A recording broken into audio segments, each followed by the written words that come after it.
Também diz que será feito um intervalo de meia hora a cada 4 horas na condução do veículo, também podendo ser fracionado, também dizendo que você não pode fazer as 4 horas de forma ininterrupta. E aqui diz que em situações excepcionais, você pode estender por mais 1 hora. Você fala, mas por que isso aqui se aplica ao CTB e não se aplica à CLT? Porque você fala o seguinte, mas vem cá, se é condutor, agora eu estou sob o regime da CLT. Eu sou empregado, eu vou seguir a CLT. CLT não me dá 1 hora a mais para eu poder dirigir. Ela dá para o CTB.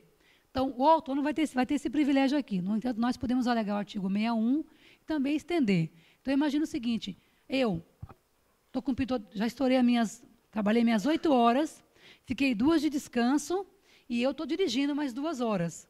Só que eu já estou excedendo as minhas 4 horas. Mas é o seguinte, se eu andar mais eu vou estourar a minha jornada de 8 horas. Então, nesse caso, você aplicaria o artigo 61 da CLT para justificar que o empregado vai estender mais 1 hora. Tá? Então, você pode dirigir mais 1 hora até chegar no local de segurança. Tem lugar que você dirige 1 hora, 2, 3 e não chega, né? Mas, enfim, o pessoal achou que 1 hora conseguiria resolver essa questão. Porque o pessoal falava o seguinte, pô, eu estou 1 hora da minha casa, tem que parar. Tudo bem, então dá uma esticadinha de mais 1 hora, tal, para chegar na casa, ou mesmo para ele, aqui, ó, veículo, para segurança dele, do veículo e da carga também, né?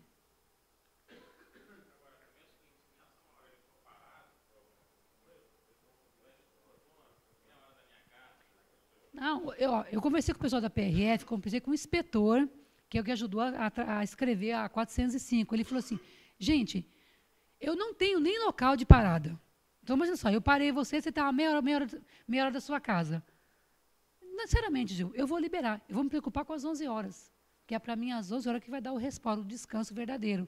Às 4 horas é bom porque ele vai levantar, descansar, vai dispersar, tomar uma Coca-Cola, tomar uma água, né? Mas o real, a sacada da lei são as 11 horas. Ele falou assim, por exemplo, ó, o que diz a lei?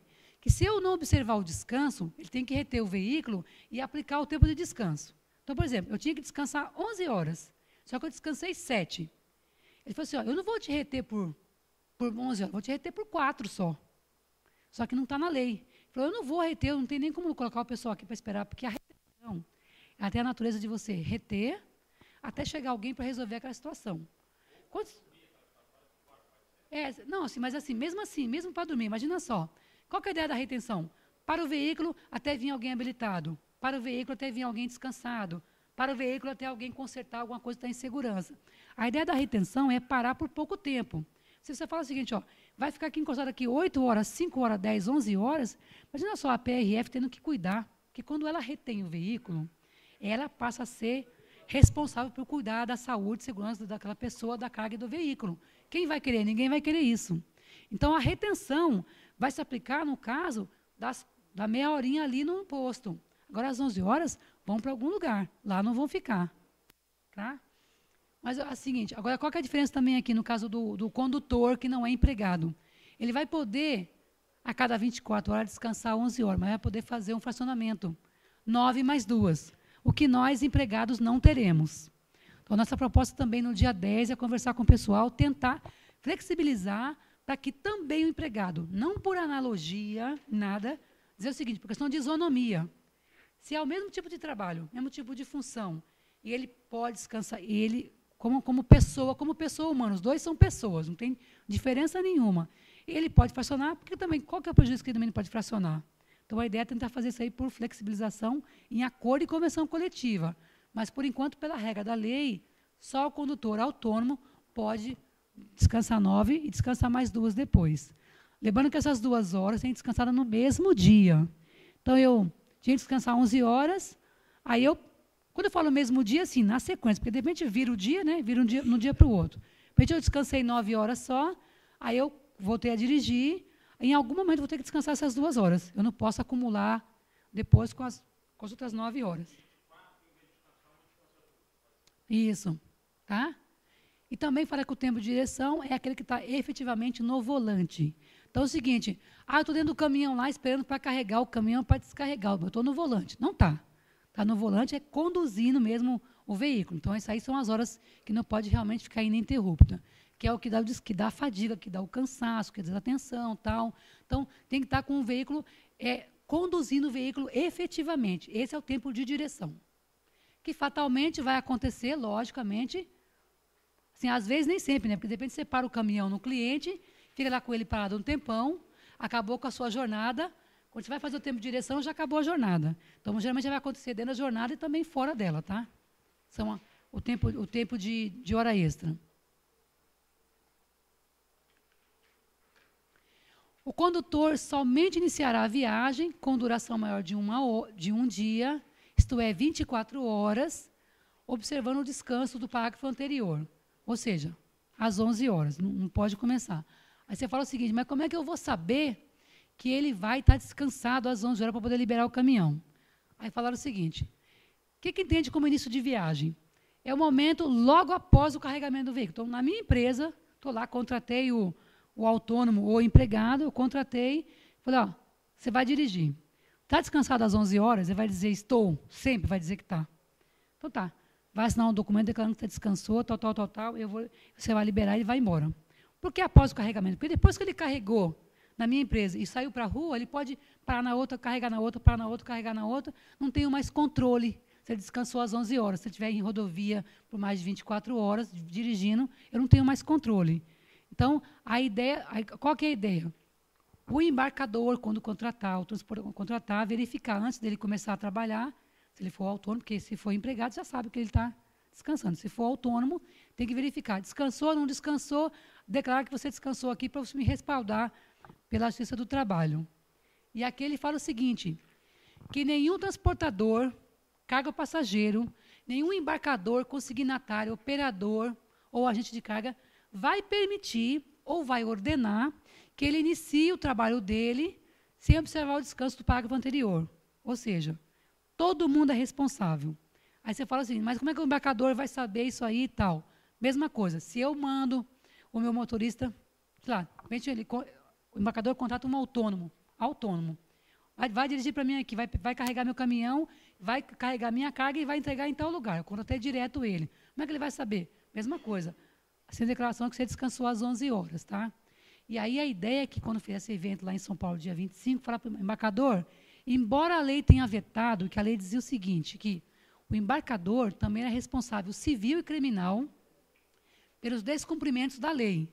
E aí foi vetado, porque a alegação, e tinha realmente razão de ser, que você não pode presumir a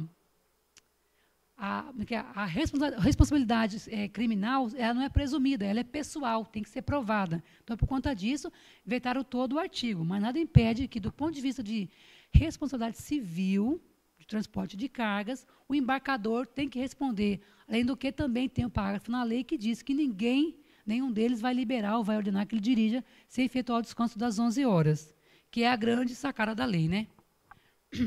Aqui foi vetado.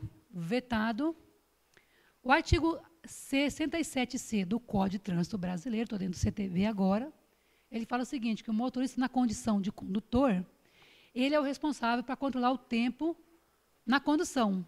Então, o tempo de direção, quem vai controlar é o motorista, ficando ele obrigado a observar essas condições. Em não observando, vai estar sujeito à penalidade do CTB, de multa.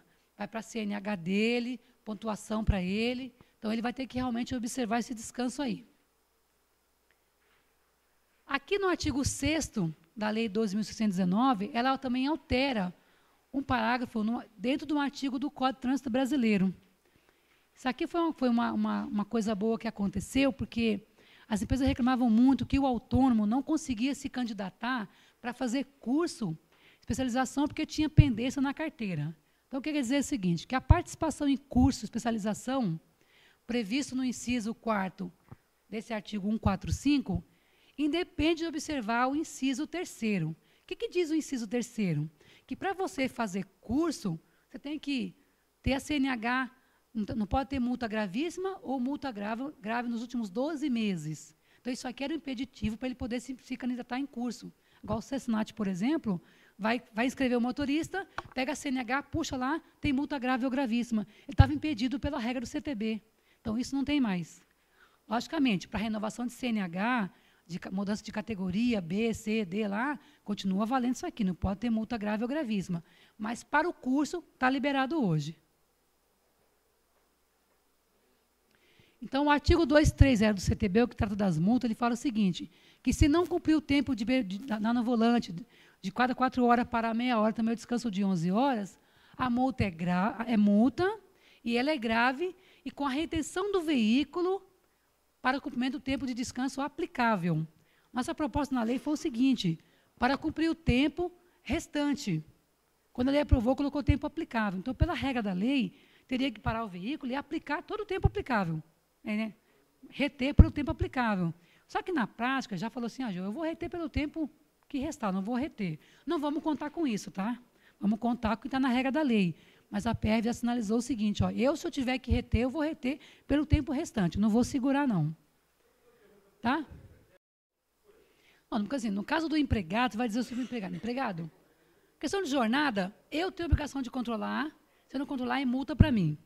O tempo de direção, você tem que fazer de acordo com a regra do CTB. É esse aqui, você vai orientar para ele. Se ele não cumprir isso aí, lógico, ele vai ter que cumprir para você, Ministério do Trabalho, vai ter que cumprir a jornada.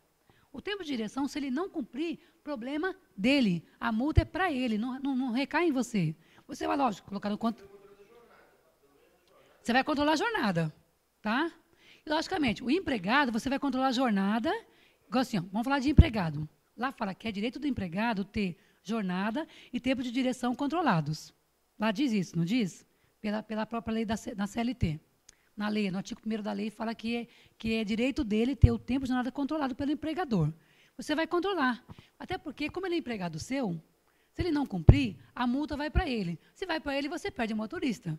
Então, a ideia é fazer ele... Só que é o seguinte, o tempo de direção, se ele descumprir, não tem nenhum tipo de penalidade do trabalho para a tua empresa. É de trânsito para ele. Tá?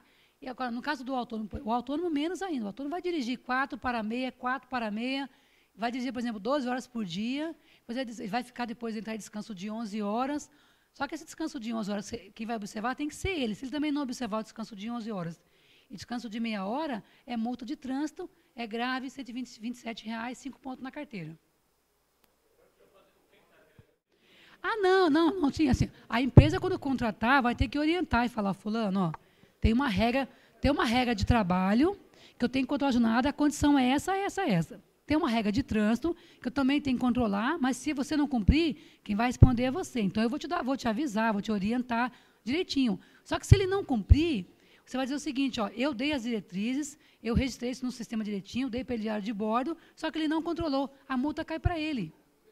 Então, o pessoal fala assim, mas eu não vou controlar nada, você vai acompanhar. E se você orientar e ele não cumprir, a penalidade não vem para você, fica para ele. Então, esse é o grande receio, porque mesmo que vá para ele, não vai para a empresa, ele perde, com 3 multas ou 4, ele perde a CNH, você perdeu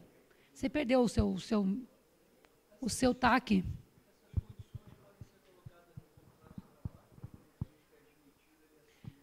Deve ser colocada, até porque é o seguinte, até então existia a Lei 11.442, com definições de relações comerciais. Tá? Quando você contrata, quando alguém me contrata, eu como empregada, eu sigo a regra da CLT, não sigo?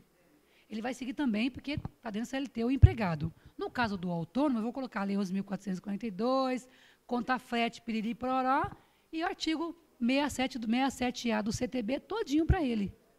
Tem que colocar, para o seguinte, ele tem que saber que tem essa regra, que ele tem que cumprir, se não cumprir, ele vai responder às expensas dele.